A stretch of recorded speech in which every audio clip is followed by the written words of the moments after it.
요즘 우리나라와 사회를 생각할 때 걱정되는 게 한둘이 아니죠. 특히 걱정이 많이 되는 것은 이 우리나라 사회가 좌우로 극명하게 나뉘어져서 상대를 너무 비방하고 적대시한다는 점입니다. 우리나라 좌우 이념 대립은 뿌리가 깊다고 할 수 있죠. 하지만 그간 우리나라는 이 민주주의가 발달해 오면서 좌우가 아니라 진보와 보수로 그렇게 구분되어서 한쪽은 조금 앞서 나가면서 뭔가 좀 개혁적인 성향을 보이고 또 한쪽은 뒤에서 꽉 지켜주면서 함께 자유민주주의를 발전시켜 왔다고 해도 과언이 아닐 것입니다. 자, 그런데 어느새 이게 많이 무너져 내려 버렸습니다. 그래서 이제는요, 틈만 나면 서로 비방하고 헐뜯고하는 그런 모습을 보게 됩니다. 이 문제에 대해서는 지금껏 진영 논리와 또 대립 관계를 통해서 정치를 펴왔던 집권 여당에 좀 더 책임이 있다고 할 수가 있겠습니다. 아무튼 우리가 이 사회를 많이 걱정하면서 이제는 좀 극단적인 진영 논리와 당파심 이런 데서 우리 사회가 좀 벗어나서 모두 다 상생하고 협력하는 그런 기운이 많이 일어나도록 우리 기독교인들이 그 중심에서 이 기도를 해야 할 때라고 생각이 듭니다. 여러분, 우리 믿는 사람들은 때로는 건전한 비판도 하고 의로운 싸움도 해야 될 때가 있습니다. 하지만 정치인들처럼 상대에 대한 적의와 또 미움을 가지고 비방하고 막말하는 그런 모습에서는 우리가 삼가해야 할 것입니다. 정치하는 분들이야 원래 뭐 남을 책잡고 비방하고 뭐 막말하는 이런 게 여사죠. 또 그걸로 먹고 사는 분들도 꽤 있다고 볼 수 있겠습니다. 하지만 우리 믿는 자들은요, 이런 모습에서 빠져나와야 할 것입니다. 그러니 우리가 너무 정치색이 짙은 것도 문제일 것입니다. 우리가 너무 정치에 지나치게 관여해서 서로를 헐뜯고 비방하는 이런 모습에 가담하는 것은 덕이 되지 않습니다. 보기에도 좋지가 않습니다. 무엇보다 이것은 죄 짓는 일이 될 수 있습니다. 오늘 성경이 우리에게 그 점을 말씀하시면서 조심하라는 것이죠. 자, 오늘 주님께서 11절에서 이렇게 말씀하십니다. 형제들아, 서로 비방하지 말라. 형제를 비방하고 판단하는 자는 율법을 비방하고 판단하는 것이라. 이렇게 말씀합니다. 여러분, 이게 제법 무서운 말씀입니다. 남을 헐뜯고 비방하고 남을 쉽게 판단하는 것은 하나님의 말씀을 비방하는, 하나님의 말씀을 판단하는 그런 정도의 죄라고 우리에게 지금 말씀해 주는 것입니다. 굉장히 어떻게 보면 큰 경고의 말씀을 우리에게 하고 계신 것이라고 볼 수가 있겠습니다. 이 본문에서 자주 등장하는 이 비방, 뭐 카탈랄레오라는 그 헬라어 말인데 이 말의 의미를 쭉 좀 살펴보면요. 상대를 굉장히 적대적으로 대하고 있는 것을 느끼게 합니다. 적대적으로 대하면서 멸시하고 그래서 악하게 말하는 것을 비방이라고 하는 것이죠. 남을 비방하고 판단하는 것, 남을 깎아내리고 또 적대적인 마음으로 말하는 것이라고 그렇게 말씀하고 있는 것입니다. 자, 그런데 본문 전후 문맥을 살펴보면 이 모든 말씀은요, 교만하지 말라, 겸손하라. 그 말씀 후에 이 말씀을 하고 계신 것입니다. 그러니 이게 상관관계가 있다라는 거죠. 그러니까 남을 비방하면서 남을 깎아내리는 것, 일종의 교만이라는 겁니다. 우리가 이걸 알아야 된다는 거죠. 남을 비방하게 되는 것은 자기가 높은 자리에 있기 때문에 높은 자리에서 밑으로 내려다보면서 다른 사람들을 낮게 평가하기 때문에 이런 모습이 나타나게 되는 것이죠. 여러분, 높은 데서 뭔가 좀 마음이 올라가 있는 상태에서 내려다보면요, 다 못마땅합니다. 다 멸시할 수밖에 없는 그런 모습이 되는 것이죠. 여러분, 비방이나 판단, 교만의 또 다른 얼굴이라는 것을 우리에게 말씀하고 있습니다. 우리가 누군가를 사랑 없이 헐뜯고 비방하면 그것은 스스로 교만한 모습을 드러내는 것입니다. 우리가 이 무서운 교만에 빠지지 않도록 주님께서 그 바라시는 마음으로 형제를 비방하는 것은 율법을 비방하는 것이다. 이런 어떤 엄중한 경고의 말씀으로 우리에게 교훈하고 있는 것이죠. 여러분, 우리가 하나님의 말씀을 비방하고 앉았다면 그 얼마나 교만한 태도입니까? 그러니 이 교만에 빠지지 않도록 우리가 조심해야 할 것입니다. 남을 때로는 비판할 수 있지만은 애정 없이 그냥 비방하고 막말을 하는 이 모습은 정말 삼가야 한다는 것을 우리가 느끼게 됩니다. 여러분, 이 교만이 무서운 것이 참 성경에 여러 가지로 경고를 하고 있죠. 여러분, 이 교만이 우리 속에 있으면요, 인생이 가벼울 수가 없습니다. 인생이 무겁게 되고 힘들게 되는 주범이 될 때가 많은 게 바로 이 교만입니다. 신앙생활에 아주 큰 걸림돌이 되도록 하는 것이 이 교만이라는 거죠. 그래서 하나님은 이 성경 말씀을 통해 뭐라고 말씀하십니까?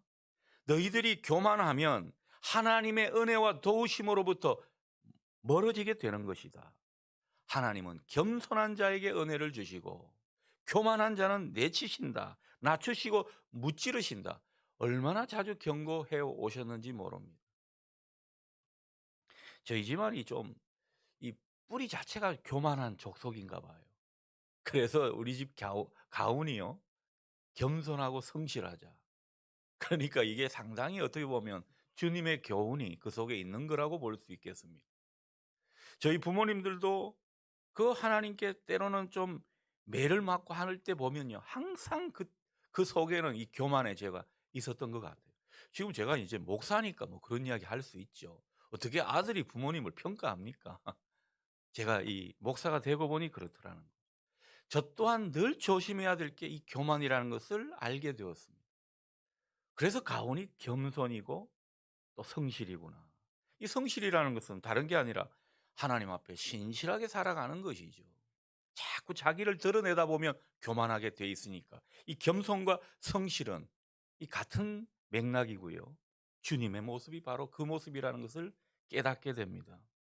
우리가 이 교만하게 되면 사탄이 얼마나 그 속에 틈타는지 모릅니다. 그래서 무서운 겁니다. 사탄의 놀이개가 되니까요. 우리가 교만의 병에 빠지게 되면 이게 참 좀처럼 헤어나오기가 쉽지가 않습니다. 여러분, 이 교만이라는 것은요, 이 병이라고 볼 수 있는데 남들은 다 아는데 자기만 몰라요. 참 그래서 병이라고 볼 수 있습니다. 교만한 분들이 저 교만한 사람이에요, 이렇게 고백하는 거 봤습니까? 자기도 어쩌면 겸손한 사람이라고 생각할지 모른다는 거죠. 그래서 이 교만의 병은 스스로 믿음이 좋다고 생각하는 사람들 중에 걸릴 확률이 높습니다. 그래서 우리 교회 중직자들이 항상 이것을 경계해야 합니다. 우리 모든 목회자들이 이 모습을 자주 점검해야 된다는 것이죠. 여러분, 그렇더라고요. 이게 한번 설교 좀 잘한 것 같고 뭐 교인들이 은혜 받았다고 그러면요, 자기도 모르게 쑥 뭔가 올라가는 것 같아 가지고 저도 모르게 교만한 모습이 나타나더라는 거죠. 이거는 언제나 우리가 걸릴 확률이 높은 병이라고 볼 수 있습니다. 내가 옳다는 걸 확신하게 되면 내 자신도 모르게 교만해져서 문제는 내가 심판하는 자리에 앉게 된다는 것입니다. 이게 하나님께서 경고하시는 거예요. 남을 심판하고 남을 판단하고 정죄하는 것, 그건 하나님만이 하실 일인데 우리가 하고 앉았다라는 거죠. 이게 무서운 죄라는 것입니다. 모든 걸 판단하고 모든 책임을 묻는 것은 하나님 몫이지 결코 우리가 할 일이 아닙니다.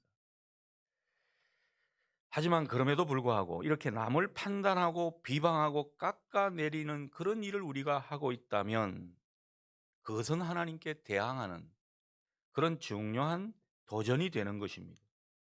그러니 우리는 남을 비방하고 헐뜯는 그런 가운데 교만의 병에 걸리지 않도록 주의해야 하는 것입니다. 교만의 늪에 빠지지 않도록 스스로를 돌아봐야 합니다. 12절 하반절 말씀에서 주님께서 우리에게 엄중히 경고하시죠. 네가 누구이기에, 당신이 누구이기에 네 이웃을, 내 형제 자매를, 내 지체를 비방하는가? 그럴 자격이라도 있는가? 이렇게 우리에게 경고하시는 것입니다. 저는 이 말씀 가운데 너는 누구이기에, 이 말이 굉장히 와닿습니다. 당신이 누구이기에, 네가 목사라고 네가 누구이기에 함부로 말하고 함부로 판단하고 정죄하느냐. 얼마나 이 가슴을 찌르는 아, 표현인지 모르겠습니다. 그래서 오늘 설교 제목이 뭐라고요? 당신이 누구이기에. 남을 비방하는 게 사람한테 교만한 모습이라고 한다면 13절에서 17절 말씀은 하나님께 교만한 모습이라 할 수 있겠습니다. 주님이 또 말씀하시죠. 당신이 누구이기에 하나님께 교만하게 되는가? 이렇게 또 우리에게 묻는 말씀이 13절 이후에 말씀인 것입니다. 13절에서 14절 말씀을 제가 읽습니다. 들으라, 너희 중에 말하기를 오늘이나 내일이나 우리가 어떤 도시에 가서 거기서 1년을 머물며 장사하여 이익을 보리라 하는 자들아, 내일 일을 너희가 알지 못하는도다. 너희 생명이 무엇이냐? 너희는 잠깐 보이다가 없어지는 안개니라. 여러분, 사실 이 13절 내용은요, 사업하시는 분들에게는 흔히 있을 수 있는 그런 일이라고 볼 수 있습니다.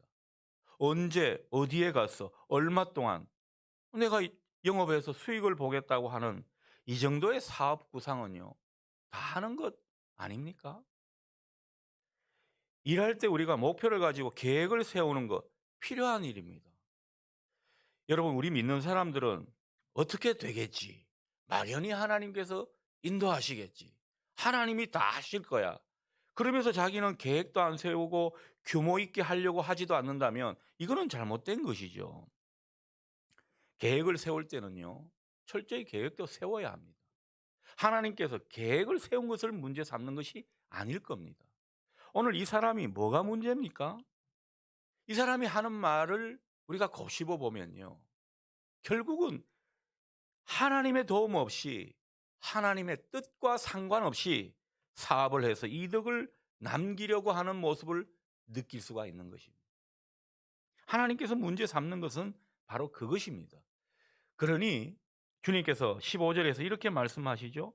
주의 뜻이면 우리가 이것이나 저것을 할 것입니다. 이렇게 말하거라. 차라리 이렇게 말하거라. 이런 말씀을 하시는 거 보면 그 이면에는 어떻습니까? 이 사람은요, 어떤 일을 구상하고 사업을 추진할 때 하나님 생각은 전혀 하지 않는 것입니다. 하나님 뜻은 전혀 고려하지 않는 그런 모습이었던 것입니다.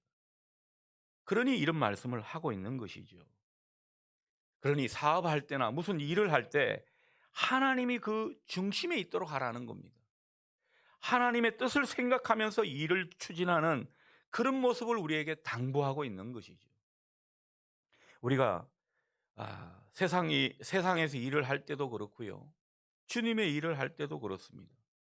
어떨 때 보면 내 뜻과 내 생각, 내 욕망에 따라 뭔가를 막 추진할 때가 있더라는 거죠.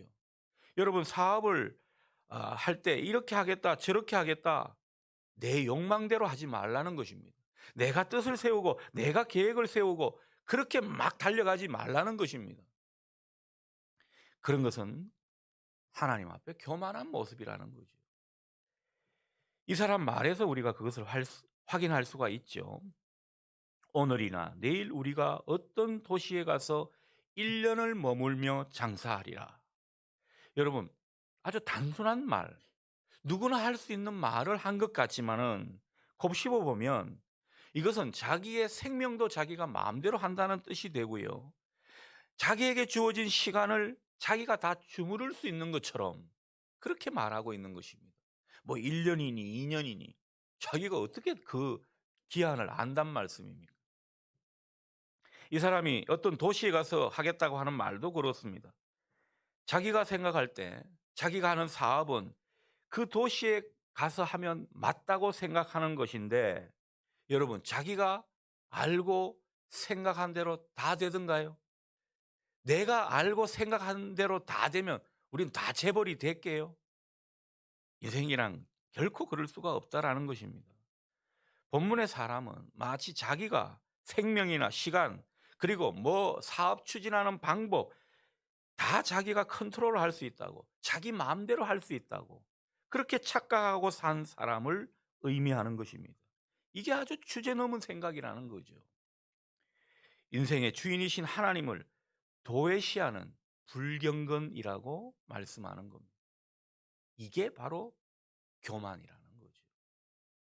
여러분, 하나님께 교만한 것은 하나님을 제끼고 뭘 하는 게 교만인 것입니다. 하나님을 도외시해 버리는 겁니다. 하나님은 살아계시고 역사하시고 우리의 모든 삶을 주관하시는데 하나님을 뒷방 노인처럼 취급해 버리는 이게 중요한 교만의 범죄라는 것입니다. 여러분, 다시 한번 마음을 모으십시다. 우리가 계획하고 구상하는 모든 일에는 하나님이 함께 하셔야 됩니다. 하나님이 은혜를 주셔야 합니다. 하나님이 붙들어 주셔야 되고 하나님께서 지혜와 지식을 주셔야 되는 것입니다. 모든 방법도 하나님으로부터 오는 것임을 여러분 믿으시기 바랍니다. 하나님이 해 주셔야 된다는 거죠. 이걸 모르고 하나님 없이 계획을 세우고 추진하게 되면 우리는 뭐 우리가 하는 대로 잘 되는 것 같다가도 결국은 안 되게 돼 있습니다. 결국에는 추진하는 모든 일이 다 의미 없는 일이 될 때도 있습니다. 아무것도 아닌 것처럼 내가 여태껏 뭐 했나 싶을 정도로 그냥 추진하는 모든 것을 허공에 날려버리는 듯한 그럴 때가 있더라는 거죠. 여러분, 제가 이 말씀을 이렇게 힘주어 말할 수 있는 것은요, 제가 예전에 일하고 사업하면서 다 경험한 일들이기 때문에 그렇습니다. 주님이 14절에서 이렇게 말씀하시죠. 너희는 내일 일을 알지 못한다. 너희들의 생명이라고 하는 것은 잠깐 보이다가 없어지는 안개다. 무슨 말씀을 지금 하고 계십니까? 우리는 한 치 앞을 내다볼 수 있는 뭔가를 정확하게 측정할 수 있는 그런 존재가 못 된다는 것입니다. 우리가 뭘 안다고? 우리는 지극히 연약한 존재라는 거죠. 우리가 여러 가지 일을 하는 환경도 우리의 생명의 그 시기도 우리 뜻대로 할 수 있는 것이 아니라는 것입니다. 우리는 우리 스스로 뭘 할 수 있는 그런 존재가 아닌 무능한 존재임을 주님께서 뼈저리게 느끼시라고 이런 은유적인 표현을 하고 있는 것입니다. 너희들은 잠깐 보이다가 사라지고 마는 안개니라. 여러분, 우리는 그런 존재들입니다. 이런 존재임을 직시하는 것이 참된 신앙의 모습이죠. 그런 존재임을 직시한다고 부끄러운 일이 아니라는 것입니다. 오히려 우리가 부끄러워할 것은요, 내가 뭘 좀 안다고 떠드는 이 모습일 것입니다. 또한 16절처럼 우리가 뭘 알고 뭘 자신할 수 있다고 허탄한 자랑을 하고 있는 것인가, 이런 것을 지금 주님께서 말씀하십니다. 내가 이렇게도 할 수 있고 저렇게도 할 수 있다고 하면서 뭔가 허영에 차 있고 우쭐대는 그 상태에서 자랑하는 이게 허탄한 자랑이라는 거죠. 우리가 이럴 때가 있을 수 있다라는 것입니다.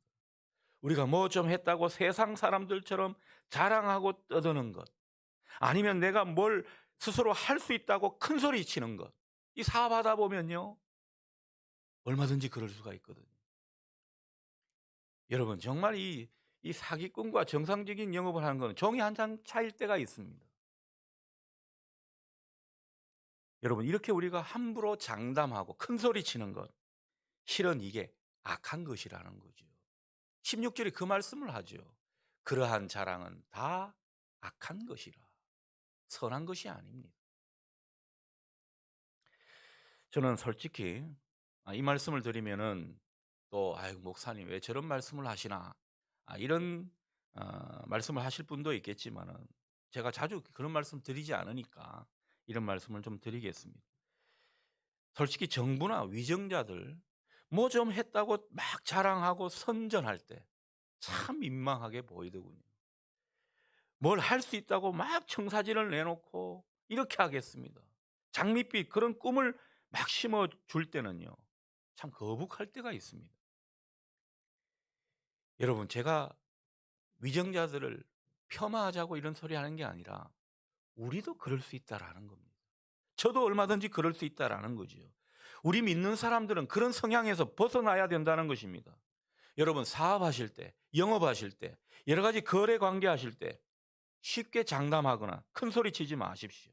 내가 뭔가를 다 할 수 있는 것처럼, 내가 하나님이 백그라운드로 계시다고 내가 뭐라도 됐냐? 이 하나님은 내 조정하시는 대로 움직이는 것처럼 그렇게 말씀하시지 마시라는 겁니다. 이게 다 성경적으로 보면 악한 모습입니다. 왜 그렇습니까? 우리가 뭘 할 수 있는 게 아니라는 것입니다. 우리는 정말 미약한 존재들입니다. 미래의 일들에 대해서 신중하게 말해야 합니다. 그래서 여러분, 그 사이비 목사들은요, 미래에 대해서 함부로 말합니다. 함부로 예언하는 이런 것. 그런데 여러분, 빠지지 마십시오. 그리고 자기가 뭔가를 할 수 있다고 그렇게 자신하고 자랑하는 그런 자리에서 슬며시 빠져나오십시오. 여러분, 우리가 자칫 말이 앞서고 자신하다가는 결국 그게 다 우리에게 독이 되고요. 이 말한 것이 다 부메랑으로 돌아오는 것입니다. 정치인들 곤욕을 치르는 게 바로 다 그런 맥락 아닙니까? 자기가 그런 말을 안 했으면은 그런 자격 시비가 일어나지 않는데 괜히 말이 앞서고 장담하다가 함부로 말하다가 결국은 그 말이 다 자기한테 부메랑으로 돌아오는 것입니다. 정치하시는 분들만 뭐라고 하지 마시고 혹 우리도 말이 앞서거나 허탄한 자랑에 빠져서 우쭐대고 교만에 빠진 적은 없는지 오늘 이 아침 우리가 스스로를 돌아봐야 할 것입니다. 여러분, 우리는 아는 게 별로 없는 사람입니다. 저도 성경을 많이 봤다고 하지만은 성경에 대해서 잘 아는 사람이 아닙니다. 이 성경을 파면 팔수록 그렇더라고요. 내가 뭘 알고 있는가? 그런 생각이 때로는 들 때가 있습니다. 우리가 알면 얼마나 알고 우리가 통제하고 해결하면 얼마나 할 수 있겠습니까? 모든 게 우리 힘과 의지대로 우리 계획대로 될 것 같지만 우리 뜻대로 되는 것은 하나도 없습니다. 그렇게 될 수가 없습니다. 그런데 우리가 뭐 그렇게 계획하고 이렇게 할까 저렇게 할까 이렇게 하면 된다 저렇게 하면 안 된다 실랭이 하면서 거기에다 내 욕망까지 얹어서 그렇게 용쓰고 분주하게 일에 매이는가? 오늘 주님이 그 말씀을 하시는 겁니다. 오늘 사업하는 제 동생이 이 말씀을 듣고 있는지는 모르겠습니다. 이럴 땐 차라리 주님 앞에 이렇게 고백하는 것이 낫습니다. 15절 말씀이죠. 주님, 우리는 무능한 존재입니다. 우리는 주님의 도움 없이는 아무것도 할 수 없습니다. 주님의 뜻이면, 주님이 원하시면 우리가 할 뿐입니다. 주님 도와주시고 인도해 주옵소서. 여러분, 이게 정말 우리에게 필요하고 이게 정말 하나님이 기대하시는 기도가 되겠습니다. 오늘 이 아침 우리가 이 기도를 하자는 것입니다. 여러분, 우리가 지금까지 좀 잘 된 게 있다면 주님께서 은혜로 우리 뒤를 봐주신 덕분입니다. 예상치 않은 결과에 우리가 만족하고 즐거워한 일이 있었습니까? 그건 하나님이 우리 기도에 긍휼히 여겨주셔서 그런 은총을 주신 것입니다. 다 하나님의 은혜라는 거죠. 우리가 한 게 없습니다. 그러니 우리가 취해야 할 모습은 우리의 모든 일에 주님의 은혜와 도우심을 구하는 그 모습일 것입니다. 주님의 은혜 없이는 주님의 도움 없이는 아무것도 할 수 없습니다. 이 고백을 주님 앞에 전해 드리라는 거지요. 또한 주님의 뜻이 무엇인지 분별해서 그 뜻에 붙들려 이 모든 일을 감당해야 할 것입니다. 우리가 보면요, 뭔가 일을 계획하고 시도할 때 주님의 뜻, 주님의 생각을 하지 않을 때가 많습니다. 여차하면 그렇게 됩니다.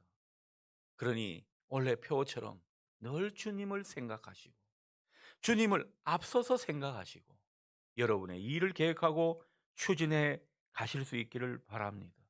여러분, 그게 지혜로운 모습입니다.